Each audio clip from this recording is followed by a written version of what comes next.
माझ्या शाळेचे नाव PM श्री जिल्हा परिषद उच्च प्राथमिक शाळा अडेगाव आहे. पंचायत समिती देवळी जिल्हा वर्धा. माझ्या विषयाचे नाव स्वदेशी आहे. स्वदेशीय म्हणजे आपल्या देशात बनवलेल्या वस्तू.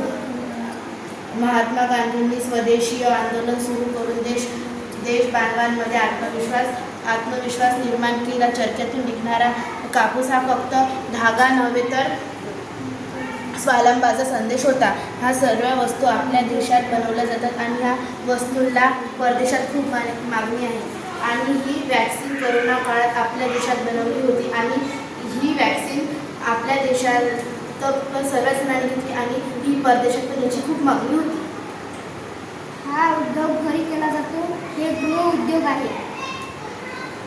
हे मातीची भांडी आहे. हे घरोघरी बनवले जाते. हे चरखा आहे. याच्यावर सूत बनवला जातो. ही सर्व वस्तू आपल्याच देशात बनवली जातात आणि ही वस्तू आपल्या देशात आपण बनवू तर आपल्या देशाची फायदा आपण हाच वस्तू आपण सर्वांना देऊन आणि हाच वस्तू आपण आपल्या देशाची फायदा आणि आपल्या देशाचा पैसा पण वाचेल आणि ह्या परदेशातल्या कोणत्याच वस्तू आपण जर का त्याच आपल्या देशात बनवल्या तर आपल्या देशाची आणखी प्रगती